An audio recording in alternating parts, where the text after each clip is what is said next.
ಗ್ರಾಮಸ್ಥರು ವರ್ಸಸ್ ಹೊರಗಿನವರು ಅನ್ನೋ ಥರದ್ದು ಕೂಡ ಆಗಿದೆ. ಪರ ಮತ್ತು ವಿರೋಧ ಅನ್ನೋದು ಕೂಡ ಆಗಿದೆ. ಸೊ ಆ ಕಾರಣಕ್ಕಾಗಿ ಪೊಲೀಸ್ ಇಲಾಖೆ ಈಗ ಅಲರ್ಟ್ ಆಗಿದೆ, ಹೆಚ್ಚಿನ ಹದ್ದಿನ ಕಣ್ಣನ್ನು ಅಲ್ಲಿ ಇಡ್ಲೂ ಆಗಿದೆ. ಸೊ ಯಾವುದೇ ಕಾರಣಕ್ಕೂ ಯಾವುದೇ ರೀತಿ ಸಮಸ್ಯೆ ಆಗಬಾರ್ದು ಅಂತ ನೋಡಿ. ಇವತ್ತು ಶೋಧ ಕಾರ್ಯ ಬೇರೆ ಮಾಡೋದಿದೆ. ನಿನ್ನೆ ತನಕ ಏನು ಸಮಸ್ಯೆ ಇರಲಿಲ್ಲ, ಮಧ್ಯಾಹ್ನದ ಮೇಲೆ ಆದಂಥ ಬೆಳವಣಿಗೆ ನೋಡಿದಾಗ ಇವತ್ತಿನ ಶೋಧ ಕಾರ್ಯ ಏನಾಗುತ್ತೆ, ಅಥವಾ ತನಿಖೆ ಹೇಗಾಗತ್ತೆ, ತನಿಖೆಗೆ ಏನಾದರೂ ಇದು ಎಫೆಕ್ಟ್ ಆಗತ್ತಾ, ಅಥವಾ ಪರಿಸ್ಥಿತಿ ಇನ್ನೂ ವಿಕೋಪಕ್ಕೆ ಹೋಗುತ್ತಾ, ಇದು ಪ್ರಶ್ನೆ ಇದೆ. ಬಟ್ ಆ ಥರದ್ದು ಏನೂ ಆಗದಂತೆ ತಡೆಯುವಂಥ ನಿಟ್ಟಿನಲ್ಲಿ ಪೊಲೀಸ್ ಇಲಾಖೆ ಕೂಡ ನಿರ್ಧರಿಸಿದೆ. ನೀವು ಆ ದೃಶ್ಯವನ್ನು ನೋಡಿದ್ರೆ ಗಮನಿಸಿದ್ರೆ ಗೊತ್ತಾಗತ್ತೆ.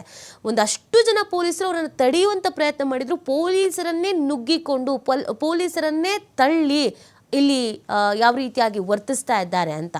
ಸೊ ಪೊಲೀಸರಿಗೂ ಕಷ್ಟ ಆಗತ್ತೆ. ಆಮೇಲೆ ಹೆಚ್ಚಿನ ಸಂಖ್ಯೆಯಲ್ಲಿ ಪೊಲೀಸರಿಗೆ ನಿಯೋಜನೆ ಆಗಿರೋದಿಲ್ಲ. ಎಷ್ಟು ಬೇಕೋ ಅಷ್ಟು ಪೊಲೀಸರು ಇರ್ತಾರೆ. ಸಡನ್ನಾಗಿ ಈ ಥರದೊಂದು ವಾತಾವರಣ ನಿರ್ಮಾಣ ಆದಾಗ ಪೊಲೀಸರಾದರೂ ಏನು ಮಾಡ್ತಾರೆ? ಸೊ ಈ ಬಗ್ಗೆ ಮತ್ತಷ್ಟು ಮಾಹಿತಿ ನೀಡ್ತಾರೆ ನಮ್ಮ ಪ್ರತಿನಿಧಿ ಆದಿತ್ಯ. ಅಲ್ಲಿಂದನೇ ಲೈವ್ನಲ್ಲಿ ಜಾಯ್ನ್ ಆಗ್ತಾ ಇದ್ದಾರೆ.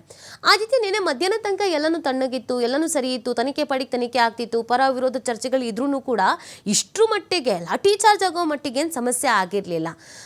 ಇದನ್ನು ನೋಡ್ತಾ ಇದ್ರೆ ಒಂದಂತೂ ಅನ್ನಿಸ್ತಾ ಇದೆ, ಹೊರಗಿನವರು ಬಂದು ಕೆಲವೊಂದಷ್ಟು ಕಿತಾಪತಿ ಮಾಡ್ತಾ ಇರೋದು, ಅಥವಾ ಸ್ಟೇಟ್ಮೆಂಟ್ಗಳನ್ನು ಕೊಡ್ತಾ ಇರೋದು, ಅಥವಾ ಬೆಂಕಿ ಹಚ್ಚೋ ಕೆಲಸ ಮಾಡ್ತಾ ಇರೋದು, ಸೋಷಿಯಲ್ ಮೀಡಿಯಾದಲ್ಲಿ ಕೂತ್ಕೊಂಡು ಬಾಯಿಗೆ ಬಂದಂಗೆ ಸಾಕ್ಷಿಗಳಿದೆ, ಇನ್ನೊಂದು ಮತ್ತೊಂದು, ಅವ್ರು ಸಾಕ್ಷಿ ಕೊಡಲಿ ಇವ್ರು ಸಾಕ್ಷಿ ಕೊಡಲಿ ಅಂತ ಹೇಳ್ತಾ ಇರೋದು, ಇದೆಲ್ಲವೂ ಕೂಡ ಕಾರಣ ಆಗ್ತಾ ಇದೆಯಾ? ಗ್ರಾಮಸ್ಥರ ಮೇಲೆ ಪರಿಣಾಮ ಬೀರ್ತಾ ಇದೆಯಾ ಇದೆಲ್ಲವೂ ನೇರವಾಗಿ? ಹೌದು ನೀತಿ, ಒಂದು ಅರ್ಥದಲ್ಲಿ ಈಗ ಧರ್ಮಸ್ಥಳ ಗ್ರಾಮ ಏನಿದೆ ಒಂದು ರೀತಿ ಬೂದಿ ಮುಚ್ಚಿದ ಕೆಂಡದ ವಾತಾವರಣದ ರೀತಿಯಲ್ಲಿದೆ. ಯಾಕಂದರೆ ಒಂದು ಕಡೆಯಿಂದ SIT ತನಿಖೆ ಆಗ್ತಾ ಇದೆ, ಆ ತನಿಖೆಯಲ್ಲೂ ಕೂಡ ನಿರೀಕ್ಷಿತ ಫಲಿತಾಂಶಗಳು ಬರ್ತಾ ಇಲ್ಲ. ಏನು ಶವಗಳನ್ನು ಹೂತು ಹಾಕಲಾಗಿದೆ, ಅಸ್ಥಿಪಂಜರಗಳು ಸಿಗುತ್ತೆ ಅನ್ನುವಂತಹ ರೀತಿ ಆರೋಪಗಳಿಗೆ ಪೂರಕವಾಗಿ ಈಗಾಗಲೇ ಉತ್ಖನನ ಮಾಡಿರುವಂಥ ಅನೇಕ ಜಾಗಗಳ ಪೈಕಿ ಕೇವಲ ಒಂದು ಜಾಗದಲ್ಲಿ ಮಾತ್ರ ಸಿಕ್ಕಿದೆ. ಮತ್ತು ಇವತ್ತು ಕೂಡ ಒಂದು ಉತ್ಖನನ ನಡೆಯೋದಕ್ಕೆ ತಯಾರಿಗಳು ನಡೀತಾ ಇದೆ, ಅದು ಕೂಡ ಬಹಳ ಗೊಂದಲದಲ್ಲಿದೆ. ಈ ನಡುವೆ ಒಂದಿಷ್ಟು ಸಾಮಾಜಿಕ ಜಾಲತಾಣಗಳಲ್ಲಿ ನಿಂದನೆಗಳು ಕೇಳಿ ಬರ್ತಾ ಇದೆ. ಕ್ಷೇತ್ರದ ವಿರುದ್ಧ, ಗ್ರಾಮಸ್ಥರ ವಿರುದ್ಧ ಅಪಪ್ರಚಾರಗಳು ನಡೀತಾ ಇದೆ ಅನ್ನುವಂಥ ಆರೋಪ ಈ ಹಿಂದಿನಿಂದಲೂ ಕೂಡ ಇತ್ತು. ಆದರೆ ನಿನ್ನೆ ಇದೇ ವಿಚಾರಕ್ಕೆ ಸಂಬಂಧಪಟ್ಟ ಹಾಗೆ ಒಂದು ದೊಡ್ಡ ಗಲಾಟೆಯಲ್ಲಿ ನಡೆದಿರುವಂಥದ್ದು ಯೂಟ್ಯೂಬರ್ಗಳು ಮತ್ತು ಗ್ರಾಮಸ್ಥರ ನಡುವೆ. ಎಲ್ಲಿವರೆಗೆ ಅಂದರೆ ಪೊಲೀಸರಿಗೂ ಕೂಡ ಇದನ್ನು ನಿಯಂತ್ರಣ ಮಾಡೋದಕ್ಕೆ ಒಂದು ಹಂತದಲ್ಲಿ ಸಾಧ್ಯವಾಗಿರಲಿಲ್ಲ. ಬೇರೆ ಬೇರೆ ಭಾಗದಿಂದ ಕೂಡ ಅದರಲ್ಲಿ ಜನ ಸೇರಿದ್ರು. ಆ ಭಾಗದಿಂದ ಎರಡು ಗುಂಪುಗಳ ನಡುವೆ ಕೂಡ ಆ ಒಂದು ಸಂಘರ್ಷ ಏರ್ಪಟ್ಟಿತ್ತು. ಅಲ್ಲಿದ್ದಂಥ ವಾಹನಗಳು ಕೂಡ ಜಖಮ್ ಆಗಿರುವಂಥ ಘಟನೆಗೂ ಕೂಡ ಅದು ತಲುಪಿತ್ತು. ಪೊಲೀಸರು ಲಘು ಲಾಠಿ ಪ್ರಹಾರವನ್ನು ಮಾಡುವಂಥ ಸಂದರ್ಭವೂ ಕೂಡ ಅಲ್ಲಿ ನಿರ್ಮಾಣವಾಗಿತ್ತು. ಇಷ್ಟೆಲ್ಲ ಆದರೂ ಕೂಡ ಜನರನ್ನು ಚದುರಿಸೋದಕ್ಕೆ, ಗುಂಪನ್ನು ನಿಭಾಯಿಸೋದಕ್ಕೆ ಅಲ್ಲಿ ಪೊಲೀಸರಿಗೂ ಕೂಡ ಸಾಧ್ಯವಾಗಿರಲಿಲ್ಲ. ಆ ಬಳಿಕ ಆಕ್ರೋಶಿತರ ಒಂದು ಗುಂಪು, ಗ್ರಾಮಸ್ಥರ ಗುಂಪು ಏನಿದೆ, ಪೊಲೀಸ್ ಸ್ಟೇಷನ್ ಮುಂದೆ ಹೋಗಿ ಪ್ರತಿಭಟನೆಯನ್ನು ಆರಂಭ ಮಾಡುತ್ತೆ, ಧರಣಿ ಕೂಡ್ತಾರೆ. ದಕ್ಷಿಣ ಕನ್ನಡ ಜಿಲ್ಲಾ SP ಅವರು ಸ್ಥಳಕ್ಕೆ ಬರಲೇಬೇಕು ಅಂತ ಪಟ್ಟು ಹಿಡಿತಾರೆ. ಈ ಏನು ಗೊಂದಲಗಳು ಇದೆ ಅದಕ್ಕೆ ತೆರೆ ಎಳಿಬೇಕು, ಮುಂದಕ್ಕೆ ಈ ಥರ ಆಗದೇ ಇರುವಂಥ ರೀತಿಯಲ್ಲಿ ಕ್ರಮವನ್ನು ವಹಿಸಬೇಕು ಅನ್ನುವಂಥ ರೀತಿಯಲ್ಲಿ ಪಟ್ಟು ಹಿಡಿದು ಅವರು ಸ್ಟೇಷನ್ ಮುಂಭಾಗ ಕೂಡ್ತಾರೆ. ಸರಿಸುಮಾರು 2 ಗಂಟೆಗಳ ಕಾಲ ಧರ್ಮಸ್ಥಳ ಪೊಲೀಸ್ ಠಾಣೆಯ ಮುಂಭಾಗವೇ ಆ ಧರಣಿ ನಡೆಯುತ್ತೆ, ಆಕ್ರೋಶಗಳು ವ್ಯಕ್ತವಾಗುತ್ತೆ.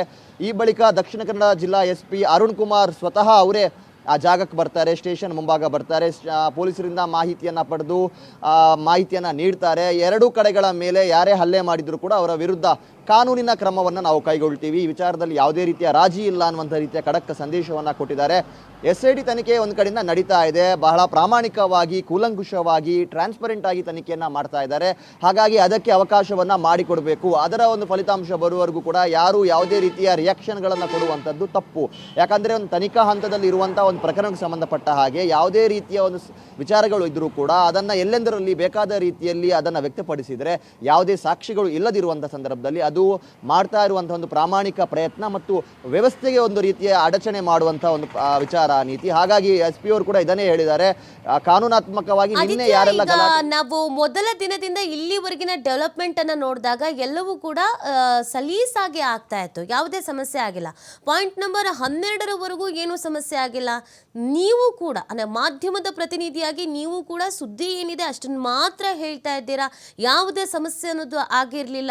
ಸಡನ್ ಆಗಿ ಒಂದೇ ಒಂದು ದಿನದಲ್ಲಿ ಈ ಥರದೊಂದು ಬೆಳವಣಿಗೆ ಆಗತ್ತೆ ಅಂತ ಅಂದರೆ ಸಾಮಾಜಿಕ ಜಾಲತಾಣದಲ್ಲಿ ವ್ಯೂಸ್ಗೋಸ್ಕರ, ಲೈಕ್ಸ್ಗೋಸ್ಕರ, ಕಮೆಂಟ್ಸ್ಗೋಸ್ಕರ ನಾನು ಅವ್ರ ಪರ, ನಾನು ಇವ್ರ ವಿರೋಧ ಅಂತ ಹೇಳಿಕೊಂಡು ಕೆಲವೊಂದಷ್ಟು ಮಂದಿ ತಮ್ಮನ್ನು ತಾವು ಇಲ್ಲಿ ಹೈಲೈಟ್ ಮಾಡ್ಕೊಳ್ಳೋದಕ್ಕೆ ಧರ್ಮಸ್ಥಳ ಗ್ರಾಮದವರೇ ಅಲ್ಲದೆ ಇದ್ರೂ ಕೂಡ, ಆ ಊರಿಗೆ ಸಂಬಂಧಪಟ್ಟದವರೇ ಅಲ್ಲದೆ ಇದ್ರೂ ಕೂಡ, ಆ ತನಿಖೆಗೆ, ಆ ಕೇಸ್ಗೆ ಸಂಬಂಧಪಡದೇ ಇಲ್ದಿದ್ರು ಕೆಲವರು SIT ಕಚೇರಿ ಹತ್ರ ಓಡಾಡ್ತಾ ಇದ್ದಾರೆ, ಕೆಲವರು ಆ ಗ್ರಾಮಕ್ಕೆ ಎಂಟ್ರಿ ಕೊಡ್ತಾ ಇದ್ದಾರೆ, ಸುಮ್ಮನೆ ಅಲ್ಲಿ ಹೋಗಿ ಅನ್ನೆಸೆಸರಿ ಮಾತಾಡ್ತಾ ಇದ್ದಾರೆ. ಇದೆಲ್ಲವೂ ಕೂಡ ಇದಕ್ಕೆ ಕಾರಣ ಆಗ್ತಾ ಇರೋದ್ರಿಂದ ಪೊಲೀಸ್ ಇಲಾಖೆ ಅಂಥವ್ರನ್ನ ಸ್ವಲ್ಪ ದೂರ ಇಡಬೇಕಾಗತ್ತೆ, ಅಂಥವ್ರನ್ನ ಬರದೇ ಇರೋ ಥರ ನೋಡ್ಕೊಳ್ಬೇಕಾಗತ್ತೆ.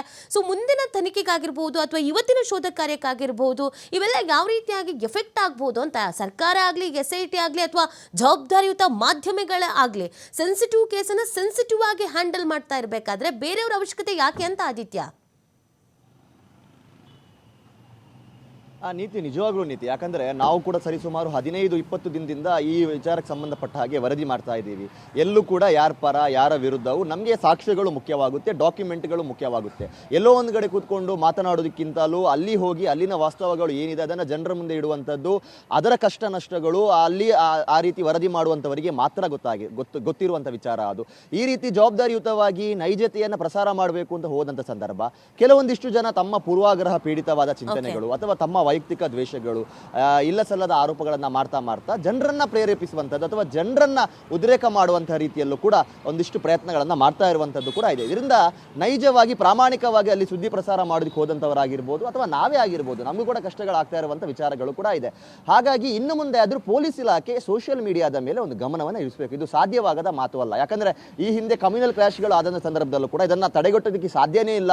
ಎಲ್ಲೋ ವಿದೇಶದಲ್ಲಿ ಕೂತ್ಕೊಂಡು ಪೋಸ್ಟ್ ಮಾಡ್ತಾರೆ, ಇನ್ಸ್ಟಾಗ್ರಾಮ್ ಅಲ್ಲಿ ಕೊಲೆ ಬೆದರಿಕೆ ಹಾಕ್ತಾರೆ ಅಂತ ಇದ್ದಂಥ ಸಂದರ್ಭ ಆ ವಿದೇಶಕ್ಕೆ ಹೋಗಿ ಅವರನ್ನ ಅರೆಸ್ಟ್ ಮಾಡಿ ಕರ್ಕೊಂಡ್ ಬಂದು ಕೂರಿಸಿರುವಂತ ಒಂದು ಗಡ್ಸ್ ನಮ್ಮ ಪೊಲೀಸರಿಗೆ ಇದೆ. ಹಾಗಾಗಿ ಇದನ್ನ ಇಲ್ಲಿ ಸ್ಥಳೀಯವಾಗಿ ಆಗ್ತಾ ಇರುವಂತ ಅದು ಅವರು ಇವರು ಅಂತಲ್ಲ, ಯಾರೇ ಆದರೂ ಕೂಡ ಜನರನ್ನ ಕೆರಳಿಸುವಂತ ಪ್ರಯತ್ನವನ್ನ ಮಾಡಿದ್ರೆ, ಒಂದು ತನಿಖೆಯ ಮೇಲೆ ಅನುಮಾನ ಮೂಡಿಸುವಂತ ಪ್ರಯತ್ನಗಳನ್ನ ಮಾಡಿದ್ರೆ, ಯಾಕಂದ್ರೆ ಜನಾಭಿಪ್ರಾಯ ವ್ಯಕ್ತವಾಗಿ ಇವತ್ತು SIT ತನಿಖೆಗೆ ಪ್ರಕರಣ ಹೋಗಿರುವಂತದ್ದು. ಅಂದ ಕೂಡಲೇ ನಾವು ಹೋಗಿ ಟ್ರಯಲ್ ಮಾಡುವಂತದ್ದು ಇದು ಅಲ್ಲ, ಅಲ್ಲಿ ಒಂದಲ್ಲ 10 ಸಿಕ್ತು 20 ಸಿಕ್ತು ಅಂತ ಹೇಳುವಂಥದ್ದು ತಪ್ಪಾಗುತ್ತೆ.